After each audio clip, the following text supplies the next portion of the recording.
یا مقبول جان کو اپنے اہل نظر کی جانب سے یہ خبریں ملی ہیں کہ پاکستان میں عنقریب ایک بڑا عذاب آنے والا ہے، اور یہ عذاب اتنی جلدی آئے گا کہ آپ اپنی گندم کی فصل بھی پوری طرح کاٹ نہیں پائیں گے۔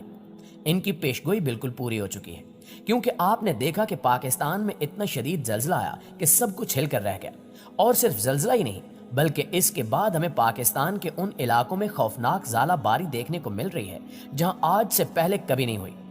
یقیناً یہ ہم پر اللہ کا عذاب ہے جو ہمارے اپنے ہی کیے گئے گناہوں اور مظالم کے بدلے ہم پر نازل کیا جا رہا ہے،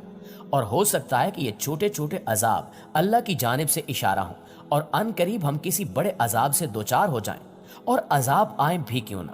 جہاں پر غربا کو کھانے کے لیے آٹا تک نہ ملے، جہاں پر قوم کی مائیں بہنیں بیٹیاں آٹے کے حصول کے لیے بے پردگی کے عالم میں در بدر دھکے کھا رہی ہوں، جہاں پر آٹے کے حصول کے دوران عوام اپنی جانوں سے ہاتھ دھو بیٹھے ہوں،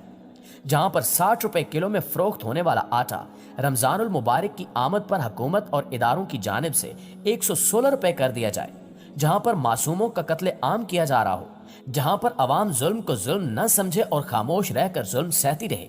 جہاں پر مظلوموں کو قانون اور انصاف نہ ملے، ہر طرف ظلم و لاقانونیت کا بازار سرگرم ہو، جہاں پر قومیں ظلم و ستم چپ چاپ سہتی رہیں، ان سرزمینوں اور ان ریاستوں پر اللہ کا عذاب ضرور آتا ہے جس کا سلسلہ جاری ہے۔ تاریخ بتاتی ہے کہ حضرت لوط علیہ السلام کی قوم پر اس کبیر فعل کی وجہ سے زمین الٹ دی گئی تھی، یوں قوم لوط کو تباہ و برباد کر دیا گیا تھا۔ اس طرح جب حضرت شعیب علیہ السلام کی قوم کی گمراہی اپنی انتہا کو پہنچ گئی اور ہر طرح سے سمجھانے، عذاب الہی سے ڈرانے کے باوجود وہ لوگ سرکشی سے باز نہ آئے تو ان پر اللہ کا عذاب نازل ہوا۔ حضرت سلیمان علیہ السلام نے ایک مرتبہ شیطان سے پوچھا کہ اللہ پاک کو سب سے بڑھ کر کون سا گناہ ناپسند ہے؟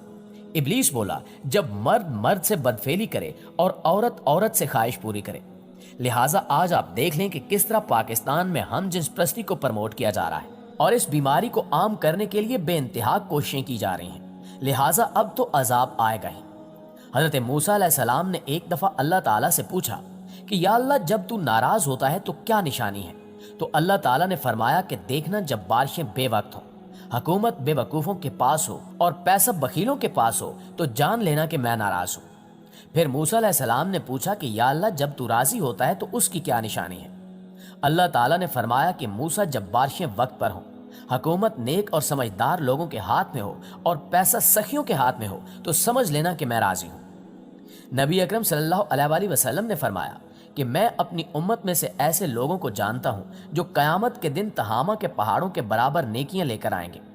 اللہ تعالیٰ ان کو فضا میں اڑتے ہوئے ذرے کی طرح بنا دے گا۔ صوبان رضی اللہ تعالیٰ عنہ نے عرض کی کہ اللہ کے رسول صلی اللہ علیہ وآلہ وسلم، ان لوگوں کا حال ہم سے بیان فرمائیے اور کھول کر فرمائیے تاکہ لا علمی اور جہالت کی وجہ سے ہم ان لوگوں میں سے نہ ہو جائیں۔ آپ صلی اللہ علیہ وآلہ وسلم نے فرمایا کہ جان لو کہ وہ تمہارے بھائیوں میں سے ہی ہیں اور تمہاری اپنی قوم میں سے ہیں، وہ بھی راتوں کو اسی طرح عبادت کریں گے جیسے تم کرتے ہو، لیکن وہ ایسے لوگ ہیں کہ جب تنہائی میں ہوں گے تو حرام کاموں کا ارتکاب کریں گے۔ اس سے ثابت ہوتا ہے کہ بے شک بے وقت بارشیں، وقفے وقفے سے بارشیں اللہ تعالیٰ کی شدید ناراضگی کا باعث ہیں، مگر اس کے باوجود ہم عبرت حاصل نہیں کر رہے۔ آپ دیکھ لیں کہ کس طرح پاکستان کے سب سے بڑے صوبے پنجاب کے مختلف علاقوں میں حالیہ بے وقت ژالہ باری سے کھڑی فصلوں کو نقصان پہنچا ہے، اور اس قدرتی آفت سے سب سے زیادہ متاثر ہونے والی فصل گندم کی ہے۔ جن علاقوں میں شدید ژالہ باری اور بارش ہوئی ہے وہاں سبزیاں اور باغات بھی متاثر ہوئے ہیں، جن میں آم اور الائچی کے پھلوں کو بھی نقصان پہنچا ہے۔ ان ساری باتوں سے ثابت ہوتا ہے کہ یقیناً یہ اللہ کا عذاب ہی ہے جو ہم پر نازل ہو رہا ہے۔ حقیقت یہ ہے کہ اللہ تعالیٰ ہمیں ایک نہیں کئی مواقع فراہم کر رہا ہے کہ ہم سنبھل جائیں اور گناہوں سے توبہ کر لیں، مگر ہر بار ہم یہی کہتے ہیں کہ ہم نے کیا کیا۔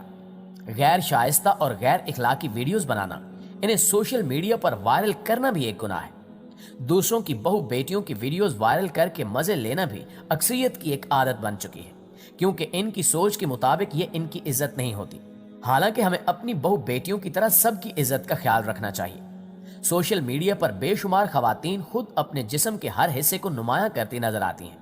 لہٰذا سوال پیدا ہوتا ہے کہ یہ سب کیا ہے؟ کیا یہ بدکاری اور بدفعلی نہیں ہے؟ اس کے علاوہ شراب عام ہے۔ پہلے ان سب باتوں کو معیوب سمجھا جاتا تھا، اب محفلوں میں شراب کا استعمال پانی کی طرح ہوتا ہے۔